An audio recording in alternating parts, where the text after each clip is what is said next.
Okay, hello everybody, and welcome to the Chakra Meditation Podcast.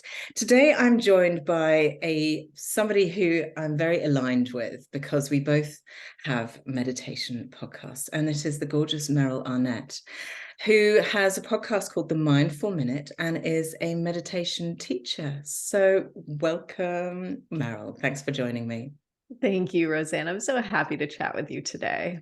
Yeah, this is going to be interesting because we have very parallel lives, as in we both teach meditation. We both do it on podcasts, although you've been doing it for a few years longer than I have. So I jumped on the bandwagon, I guess. So tell me a bit about where your journey started and when you got into meditation and when you became a teacher, and just tell me all the background of where you got to where you are. Yeah, it's a funny story actually. So this all started in my mid-20s. I was getting married and I signed up for a yoga and Pilates boot camp, thinking I would look amazing in my wedding dress and maybe I would calm down a little bit before the wedding. Decent plan. Yeah. Right? I had never done yoga before. I had done a lot of Pilates, but I had never done yoga. And I show up for this 6 a.m. yoga class and I unroll a mat. And somewhere in the middle of that class, I very, very clearly heard or felt or knew that I was going to teach yoga someday. Like, clear as a bell, without a doubt, this is what I was here to do. And so I started taking all the classes and trying different studios in the city. And I found a teacher and I did, 3-4 years later, I did my first teacher training and I became a yoga teacher. And I was still working full time at that point. I was in public relations. Okay. So I was working full time in PR. I was teaching a couple classes on the side. And I sort of knew that yoga was the precursor to meditation, but I didn't learn anything about meditation in any of the yoga classes I took, nor did I learn anything about it in my yoga teacher training. That's interesting. Which type of teacher training did you do? Who was it?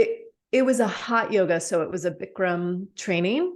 Yeah. And I didn't, they don't meditate. Yeah, no, it's the same. I mean, my yoga teacher training was Iyengar, and that's a full-on, you're not allowed to even think about doing the teacher training until you've done, I think it's at least 5 years of practice, and then you have to be recommended by a senior teacher, and then it's 2 years with lots of assessments along the way, but never a second of meditation training. Mr. Iyengar's philosophy was that yoga practice in and of itself was a meditation, which I prescribed to for quite some time. Sure.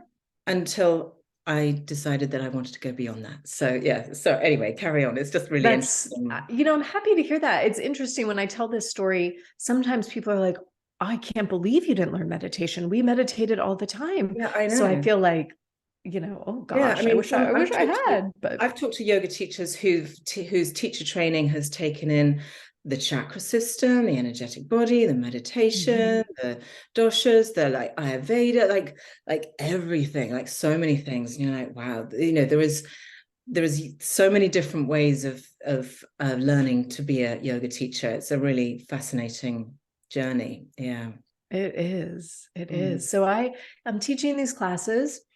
And I keep getting this question, can you teach me to meditate? And I was like, I can't. I have no idea how to meditate. I better figure it out. Yeah. So I signed up for a 5-day meditation training. And I sat 8 hours a day for 5 days. And at the end of that training, I was like, I can't meditate. I don't know how to meditate. And I could never teach anybody else to do this. And that felt so different than what I felt when I was teaching yoga. And I knew the two were related. I knew yoga spoke to me on so many levels, and I just was unwilling to accept that meditation was not for me. And so I was like, I am here to figure this out. And I went to several different Buddhist temples that we have here in the city. And I studied with several different teachers, just trying little classes. And it wasn't until I found Tara Brach, That was the first teacher that spoke about meditation in the exact way that I experienced meditation in my body. And I was like, oh, now I got it. And so that's when I was like, I'm in with 2 feet. I'm practicing all the time. I'm loving it. And I felt like, I don't want this to be so hard. I don't want people to have to hunt through all these different teachers and feel like they're doing it wrong when the whole time we're doing it right. Yeah. And so that's when I really shifted my teaching from yoga into meditation. Now I only teach meditation. Oh, really? Okay. And my mission is to teach as many people as possible and to make you understand that you can do that. You can meditate. Yeah. Yeah. No, it is. It's a big journey to get to that point where you think I can meditate, because so many people, they say, oh, I can't meditate because I can't shut my brain down, or I can't stop thinking, or whatever it is. And I have to say that is normal. That is perfectly fine. The sitting with nary a thought or an atom passing through your mind is virtually impossible. I don't know. I'll ask you, is that the right answer? Because that's how I feel about meditation. You have these little micro moments where you have that absolute quiet of no thought. But on the whole, especially for beginners, it's like there's no chance in hell that I'm going to sit and not think about something. 100%. And if you weren't thinking, something's probably wrong, right? Like our brains are supposed to be thinking. That's what they're designed to do. Yeah. And it's, the whole practice of meditation, at least for me, has really been a practice of learning how to relate to myself and my thoughts differently, and no longer feeling like I have no say in the way my brain is working right now. Right now, it's like a two-way relationship. I get to interact with my thoughts the way, I get to interact with them and say, I'm here for this right now. Let's pay attention to it. Or actually, I've already gone down this worry path 5 times today and I'm not going to do it again. Thank you so much. Right? We get to play with them in a different way.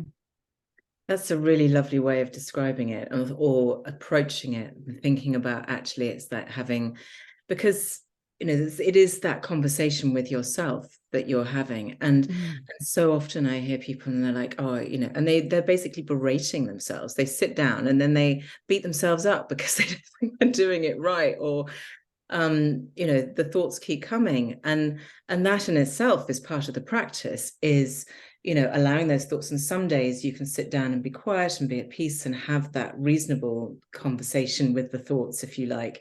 And other days the thoughts just like really like annoying, and you have to go, okay, and you have to let go, surrender, like be with it and just go, okay, that's just the way that's the way we're rocking today. Okay, so what can I do that would help?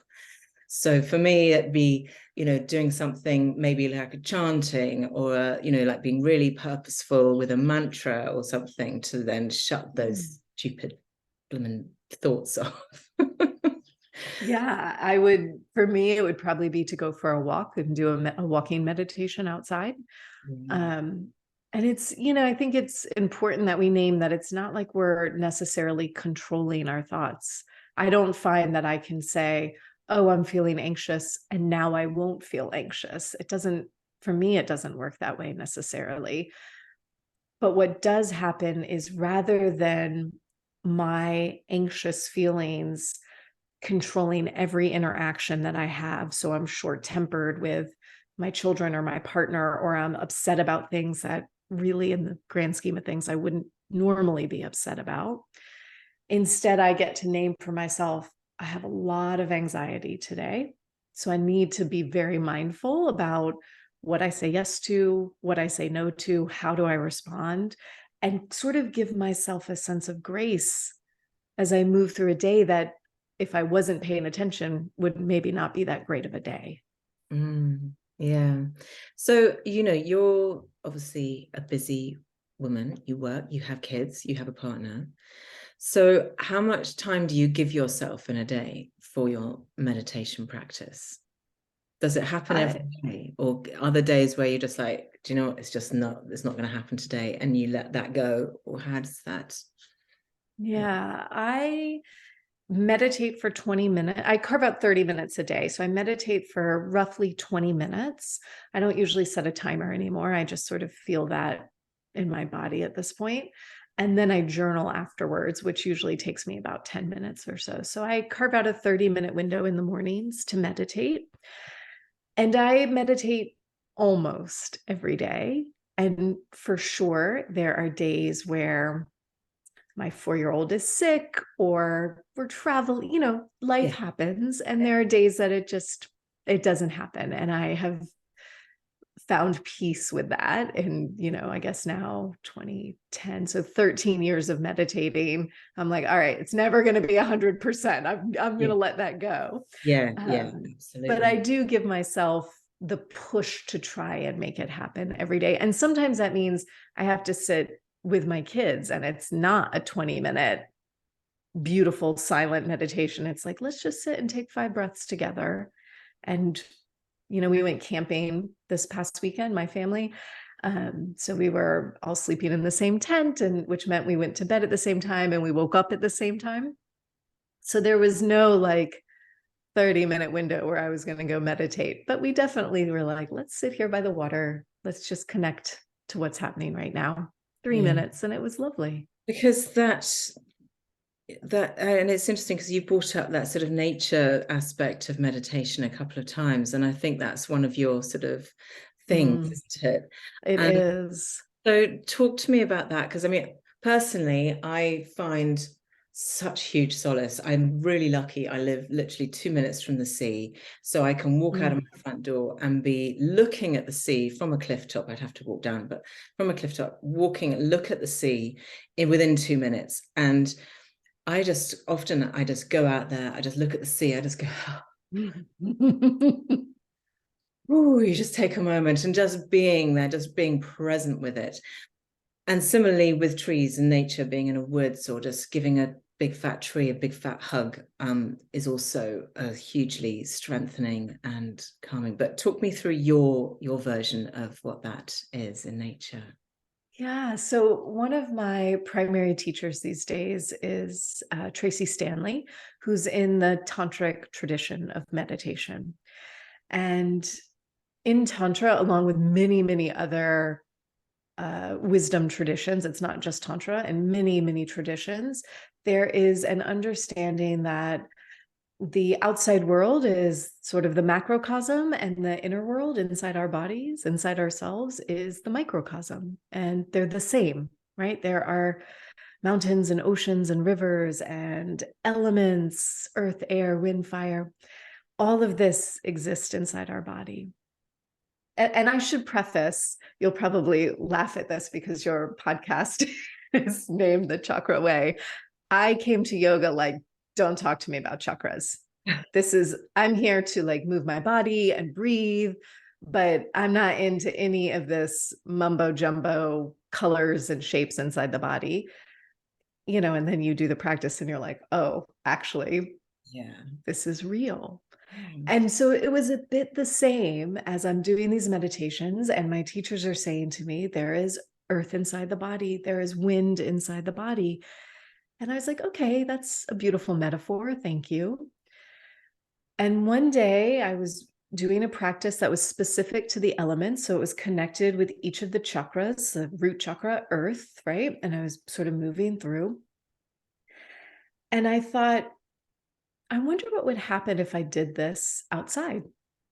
And so I went and I sat on my back deck and I'm doing the meditation, going through each of the chakras, sort of naming the element and sounding that bija sound. And I get to wind and I say wind, air. And as I do it, I feel air. I feel the wind outside move across my body. And when I have goosebumps even telling the story. It was a pivotal moment in my practice. And it was a moment where I was able to be like, not a metaphor, right? This is actually letting me feel and sense and connect into my body in a way that I'm not able to do through my thinking mind. There's a lot I can do with my brain. This is not one of those things. And so then I was like, well, what happens if I sit by water? And we have a creek near our house. So I went and sat by the creek. What happens if I sit by fire, put a fire in the fireplace? And I sat with, and I am having these unbelievably connective practices. And from that moment on, I almost exclusively, unless the weather's crazy, I sit outside to practice, because I just found it is a way to let me connect to the part of myself that doesn't feel like it's coming from my brain, right? It is coming from these deeper layers that I want to access. And it's, I think, harder if you go from the mind down versus what if I just start in the center of my body and trust that, as opposed to being like, is that real? Is it not? So that's been my journey.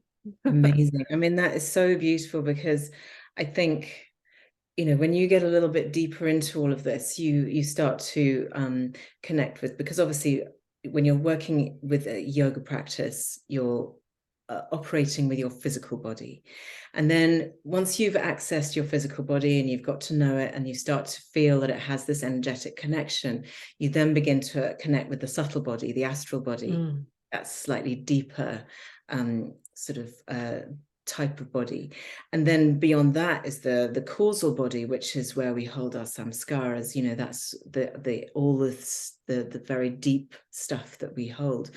And so when you get into that moment of connecting with the energy of what you hold there, it's just pure gorgeousness. And I'm totally with you. And it made me think, as soon as we finish, I'm going to run down to the beach and sit on the beach, my toes in the sand and the water in front of me and the wind across my face. And it's just gorgeous. So lucky. So good. I want to go do that with you.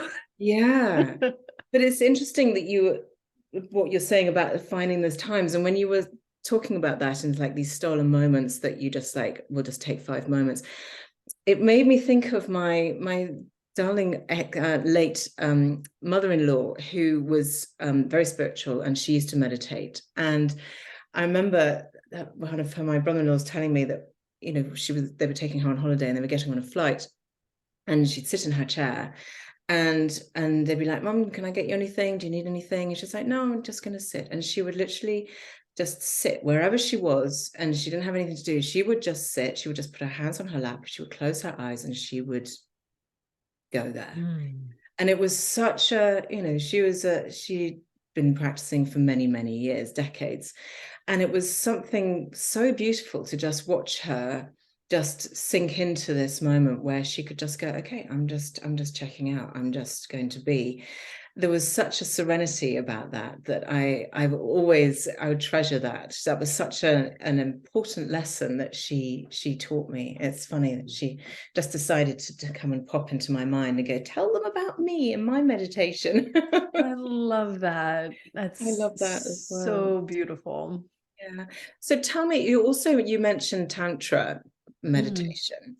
So tell me a little bit about that, because this is something that I think everyone always pricks their ears up. Oh, Tantra. That sounds interesting. Sounds sexy. It's not.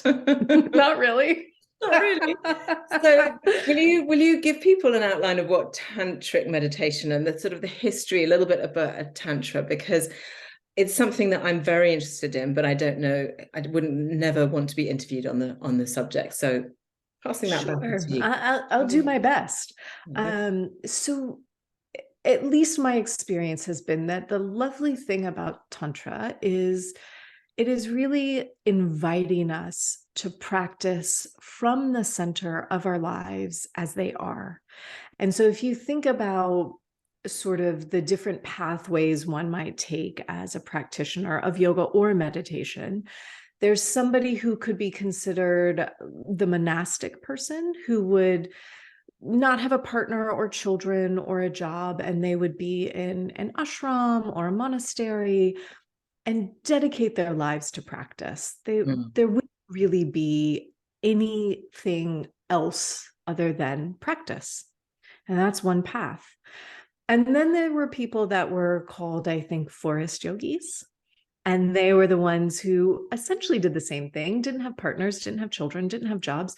But rather than be in a spiritual community, they went out into the forest and they practiced in the caves, in the woods. They practiced with nature as teacher. And then the third pathway would be the householder. And this was the person who had a job and maybe a family, or at least relationships where they were engaged with other people in the world. And they maintained all the responsibilities of, I'm going to call it daily life. Mm-hmm. And they chose to exist. And there's no hierarchy. It's not one is better than the other, one is more spiritual or you'll go farther, anything like that. They're just three different paths. Mm-hmm. And I think Tantra is most interested in the householder. It says you can absolutely be a busy person and still have a rich inner life, a rich spiritual connection to self in the universe. It doesn't have to be one or the other. And so a lot of the practices ask us to sort of sit down amidst our anxiety, amidst our anger, amidst our fear, and really sit with how does fear show up in my body? What does it feel like? What's its texture, its color, its sound? And so I think, sort of embrace some of those heavier emotions, that it can be very easy to say, oh, I meditate, so I don't get angry. I meditate, I don't get anxious. I'm just so perfect. Yeah. Yeah. Rather, we say like, oh, I'm anxious. Let me sit down and practice. Yeah. So there's that. And then all of the practices are tied to the chakras. So we're working our way through the chakra system, through the spinal cord with every practice that we do. It's fascinating. I mean, it's so interesting because, I have to confess, I suppose, that, obviously I trained as a yoga teacher and I've been teaching for 20 years.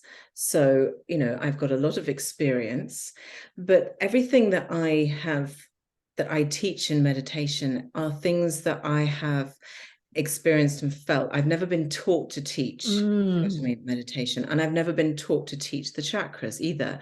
This has been something that it's just seemed like clear, obvious. It's just come, and obviously I've studied and I've read, and but mostly I've experienced. I've tried to really kind of take my own experience of these practices to teach other people. And so it's interesting because I haven't studied Tantra as such, that it is based very much within the chakra system. And I love that. I think it's so fascinating that, and it just reaffirms what I believe, which is that the chakras underpin everything. They can underpin your entire spiritual practice, and it can go in any number of different directions from there. But once you have that basic knowledge of what they represent within you, the world is your oyster. Off you go, fly, do whatever you need to do to get you where you want to be. I think that's it's so interesting that you say that. So I do a lot of teaching within substance abuse recovery and PTSD. And a lot of the people that I work with in those classes are very, very new in recovery. So they are just now sobering up. They are often just coming out of homelessness or deeply traumatic situations. And I went through a period where I was like, what did the chakras have to offer them? Right? Like they are dealing with so much in terms of finding even a sense of safety in the body. The chakras are not what I'm going to teach them. And I was teaching very, very tangible practices that were all about just bringing a sense of safety into the nervous system.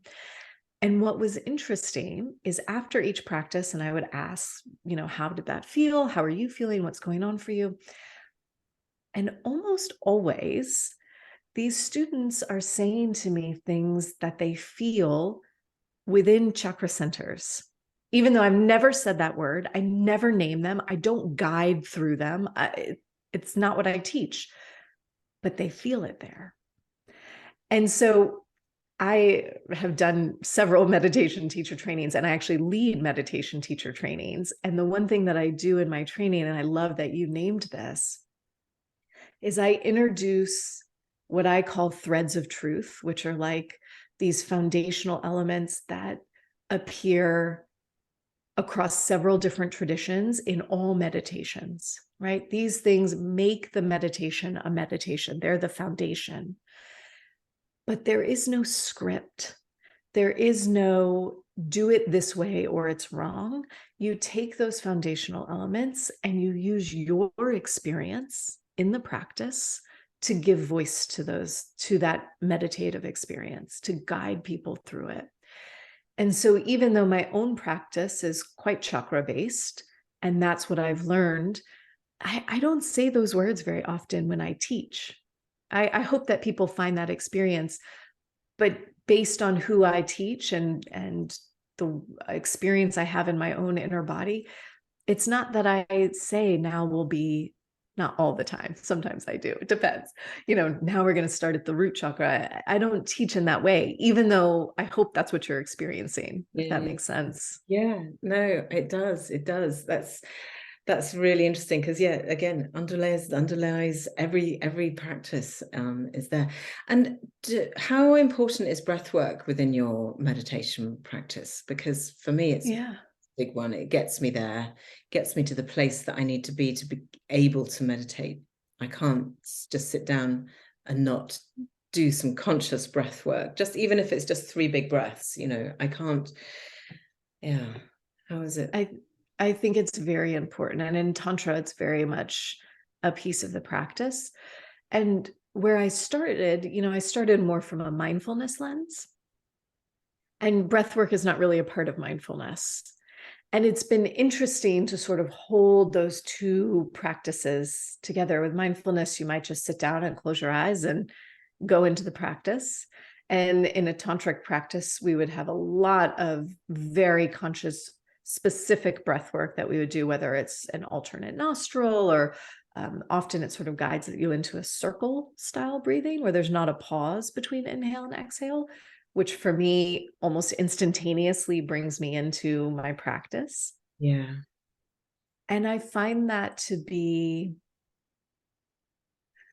harder isn't the word I want to use, but it took me a moment to go there in my own practice. And so I tend to introduce that to students who have been with me for a while. Yeah. And in the beginning, I'm like, let's just sit down and name that we're going to meditate and start to interact with our thoughts. Let's just start here. And then as you're like, oh, I'm really doing this, like something's happening, I'm feeling it. Now I want you to go deeper. So now I'm going to bring some breath work in. Yeah. Yeah. No, it's interesting that you say that, because I sometimes, when I'm teaching, especially in person, and I'm teaching a breath moment, I quite often I usually spend at least 10 minutes at the beginning of each class, just sitting, breathing, sort of maybe talking to the aim of the class, the intention of the class, or just doing some straightforward breath work. And I often wonder if people are there with me, because I often use that, and it's wonderful that you use that because I often use that as well. If you got like a sort of a classic typeface O, and it's slightly fat around the outsides and skinnier at the bottom. And that's my visualization, is that breath coming, so it's sort of around me this away, sort of in front, across the crown, and then down the back. So you've got these sort of fat bits of breath that go to a thinner, and then, And I'm there just going, just breathe in, breathe through the O. Everybody else, they're just sitting there going, what is she on about? But, I think practice is everything. And sometimes a teacher can say, visualize something, because a lot of people don't find it that easy to visualize things. Yeah. And you just have to kind of set an intention, like when you're sitting down roots, when you put your roots down into the earth, which is such a popular one. And I don't know about you, I haven't been through all of your podcasts to see what sort of themes are, but mine, I look and see on my, my details, my, oh God, what's the word I'm searching for? Analysis of my podcast, which ones are the most listened to, which ones are the ones that people obviously go back to frequently, and the grounding ones are always popular, these very literal ones. But some people I know don't find it that easy to actually envisage roots going down into the ground. And so I often say, well, just feel into it, or the intention of it. Yep. Is that how you go as well? I mean, I'm just wondering if there's another way to kind of, if you're not able to visualize, but that's third eye stuff, is the ability to visualize. Yeah. Open that up first, and then maybe it comes. But how do you use? I do very similar to you. I usually say something along the lines of feel, see, sense, or imagine. And I'm like, come at it from the angle that's approachable to you. Like maybe you can just pretend, which is really setting an intention for it, or maybe you feel it. And, it was interesting. I was doing a podcast interview and I was telling that story I told at the beginning about I'm doing my first yoga class and I hear you're going to be a yoga teacher. And the woman interviewing me said, so did you really hear it?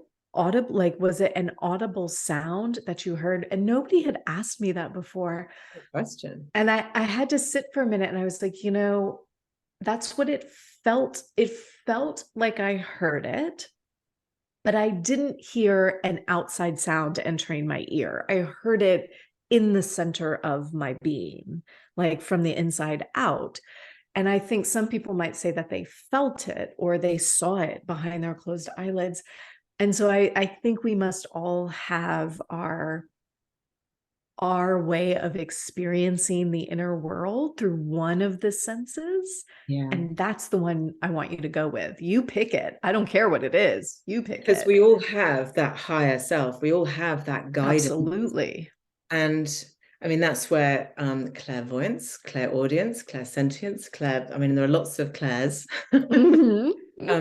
All of those senses that we have. And I think it's a really valuable thing to do, to actually take a moment to think about it. And I don't think you have to necessarily, I don't know, I'll see if you agree with this. Do you think if you listening to this and you're going, God, I wonder what sort of the way, how I haven't really ever thought about how do I feel? Do I hear? Do I see? Or do I sense it? I don't know. It's unlikely to be smelling it or tasting it. Maybe, but right? maybe, who knows? People with synesthesia, they taste names. I have a friend who tastes names, and she says, I can't stand my sister-in-law because she sounds like soap in my mouth. Oh, it's so interesting. I think that's fascinating. I know, it is, isn't it? It is such an extraordinary thing. This, our senses are so fine, and then I feel like they travel together so closely that it's not surprising that a few wires and a few people get a little crossed, and so you end up tasting something you hear or seeing a color to a sound. And I'm kind of jealous of that, because I think that would be extraordinary to do that. But then if you wouldn't know what it's not like not to have that, maybe it wouldn't be so great. Everyone just go, that's strange. But, sorry, I've taken myself off down a little. No, I love that. And I think it's interesting to reflect, so I love podcasts. I have one and I'm chatting with you today, but I love to listen to stories. I love the sound of words. I'm very compelled by the sound of words. And so I'm not necessarily surprised that I feel like I hear things. And I'm not artistic. I don't draw. I don't spend a ton of time with artwork that you would look at. And I don't see things when I close my eyes. I don't visualize. I'm much more inclined to feel it, maybe imagine it, but I don't actually see anything when I close my eyes. And so, it's interesting to think for yourself, where do I feel the most lit up? Where do I comprehend the best? What's the medium I'm most drawn to? It might be the one you experience yourself through as well. Yeah, exactly. And then that makes me very sad for all the kids at school who have been taught in one way, which is just to listen and write it down and remember it, when, you know, we all have such beautiful and individual ways that our brains work. And, you know, for some people that works, and others it just really doesn't. And everybody has their different way. So yeah, exploring that, I think, is a really interesting thing to do, and to do within your meditation, I suppose. You know, if you do sit down and someone says, you know, visualize yourself sitting by a, you know, babbling brook in a mossy forest or whatever, like, do you hear the brook? Do you see the color green? Do you just feel the trees around you? Like, what is it that actually lights up for you when somebody says, imagine that's where you're sitting? You know, what do you see? And some people go, oh, it's a lovely vista, their eyes closed and they can see the whole thing. So yeah, it's a nice thing to do, to, I think, actually a very valuable thing to do for your meditation practice, is to actually really connect with that and go, okay, I'm a visualizer, or I'm a hearer, if that's a word. And I think, to me, that there are two invitations so clear in this for your practice. And the first one is, even if your initial response is, I don't see anything, I don't experience anything when you ask me to visualize, what if we just got curious about, what is that experience like? If you don't visualize anything, what does that feel like? What are you experiencing in your body when you're not visualizing anything? So we could be curious about what's happening, even if it's not the thing we wish was happening. There's value in that. And the other piece is, if you were to take 3 to 5 minutes at the end of that practice and stream of consciousness, journal what happened for you. It doesn't have to be complete sentences. You're never sharing this with anybody, but you're just writing what you remember from that practice in your journal. I often find that the wisdom, the aha moment, comes afterward for me. It's not in the practice that I'm like, oh my gosh, of course I hear things.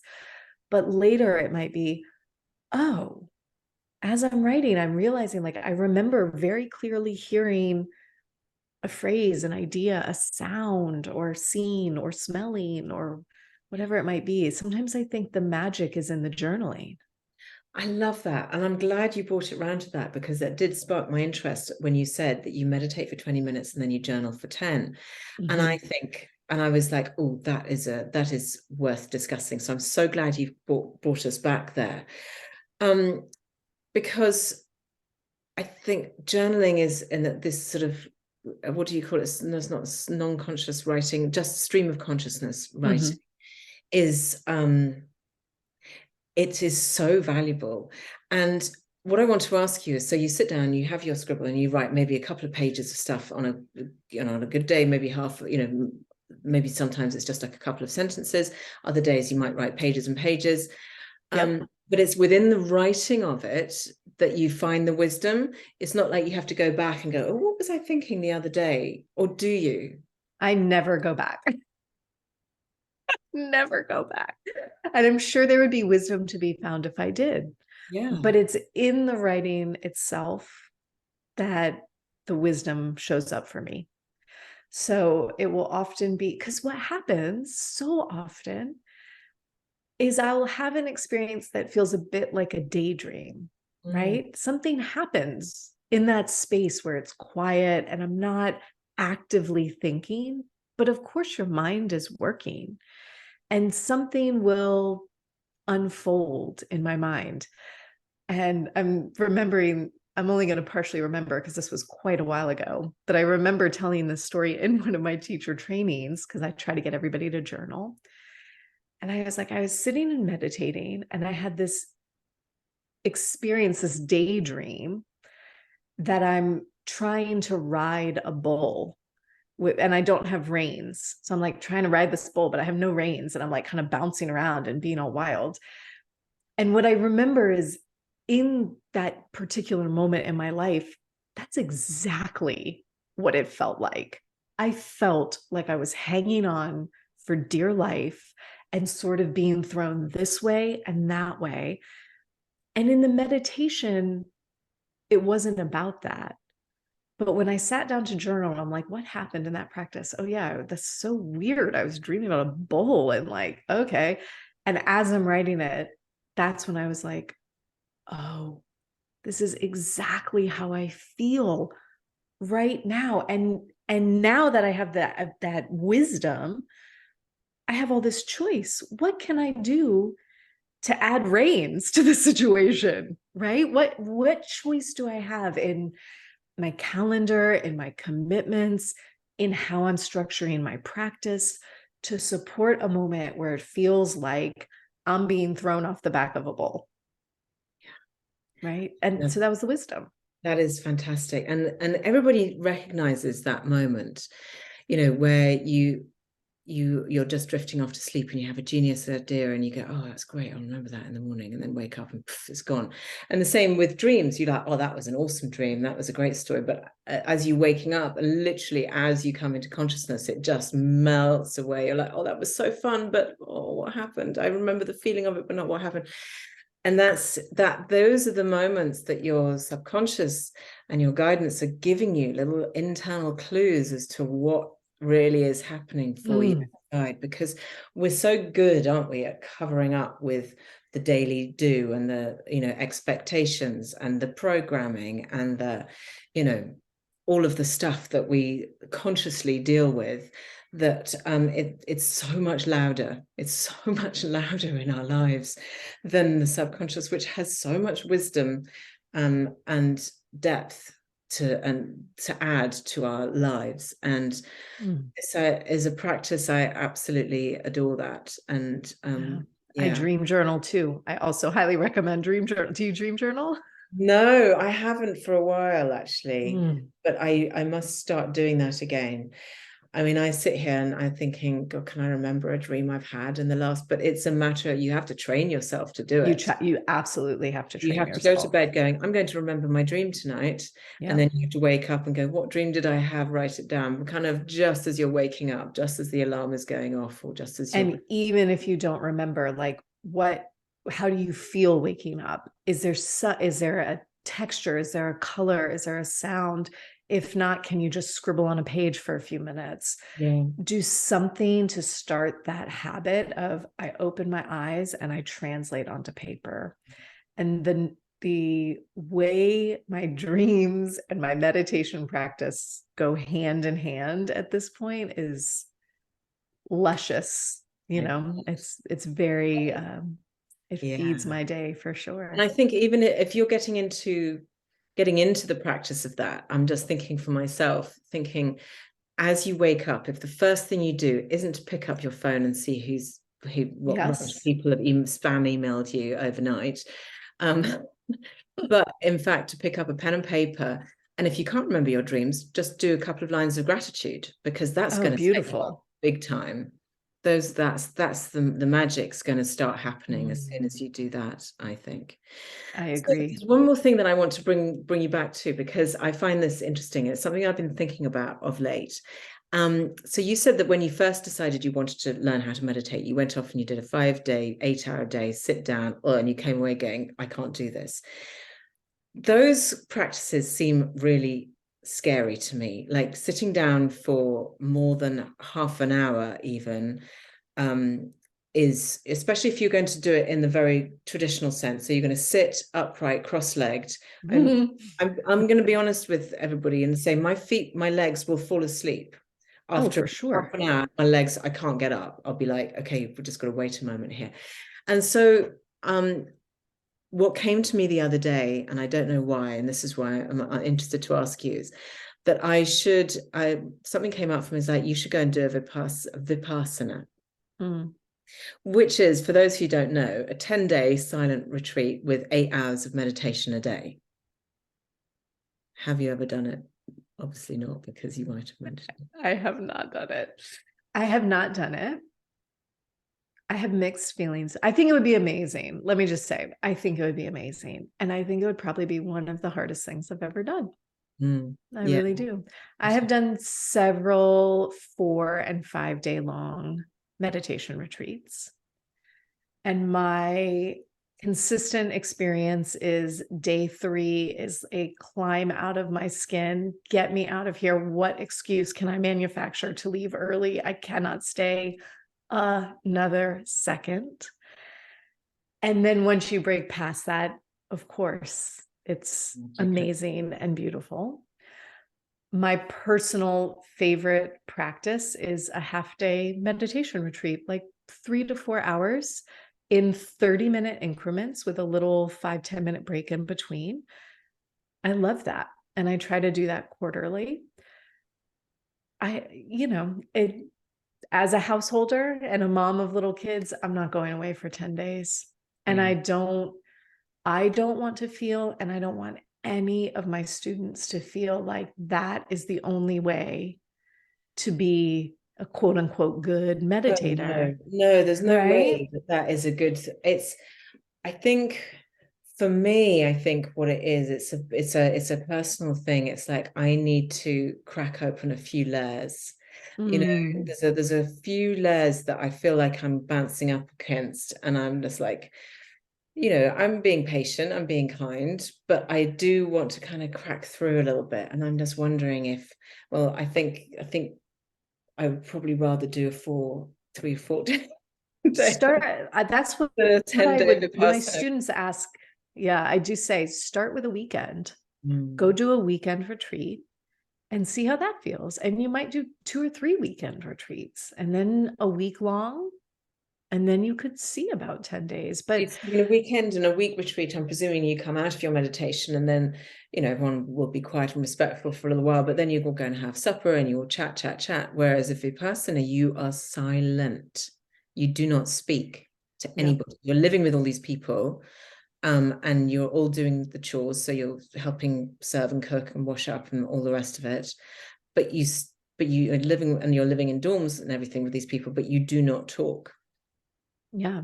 And I think one of the most interesting things in most retreats, I'm sure people do retreats in many ways, but most of the retreats that I have been on, there's even in your, quote unquote downtime, they say, don't bring a book. Like don't do things that take your mind outside of your experience. Just stay within yourself. And that in itself is a really interesting practice. There's no distraction. There's no, let me step away for a moment from the introspection. It's just there. And what's interesting, you're naming it so beautifully. It's what I did was I started with this 5-day, which was such a mistake because I was not ready. I was not able to be, I think if I did that training today, it would be incredible. Incredible. I bet I would learn so much from it.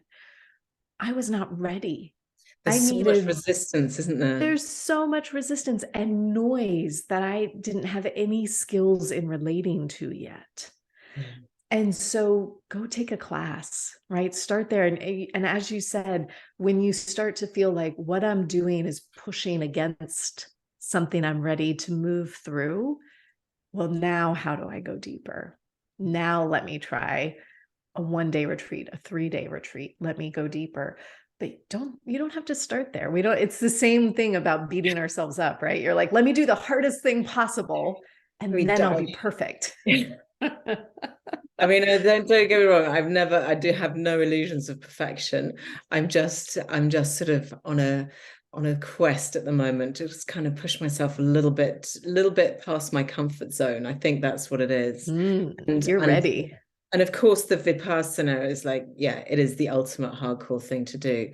And for some people, they just dive right in and it's amazing. And I'm sure it would be. But I think I'm tiptoeing around the edge of that one quite gracefully. I think I'll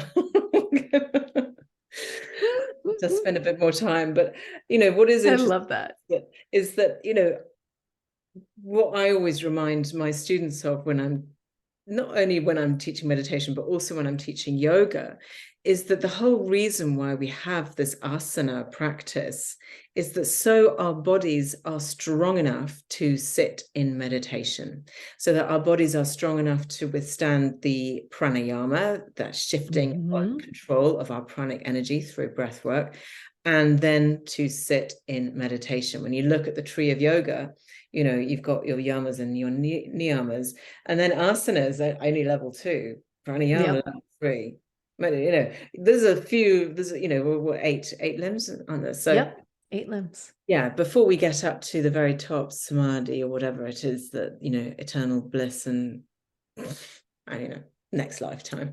And meditation is up there. Meditation is like what, 7 of 8? Yeah, I think it's 6 or so 7. It's yama, niyama, asana, pranayama, pratyahara, dharana, dhyana. So 7 is meditation, dhyana is meditation, and then samadhi. So we're all, you know, meditation is an advanced practice. And the 2 that come before that are concentration and what's the other one?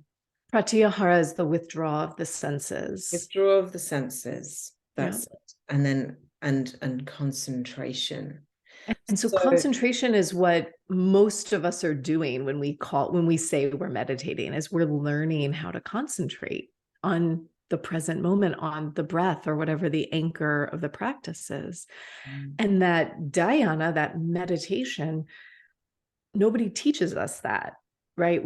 Nobody can give us that experience. That's where I call it fall into. That's my own personal experience.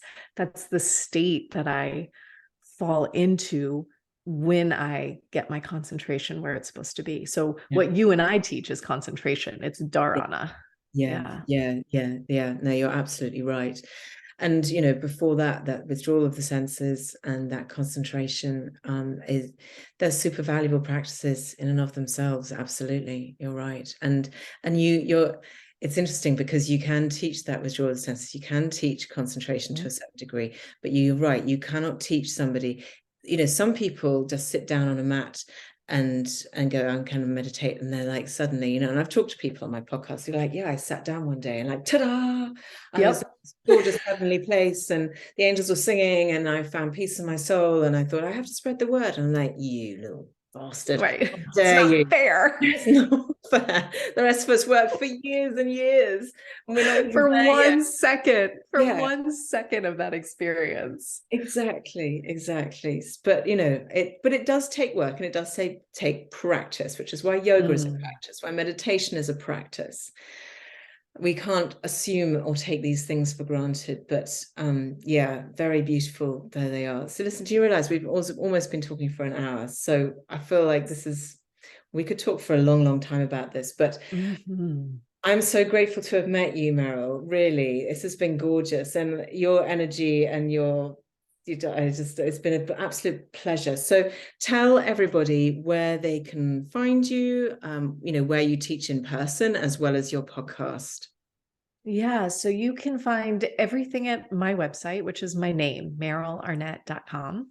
And that's got my podcast, The Mindful Minute. I teach a Monday night live virtual meditation class, so you can join from anywhere and do a live practice with me.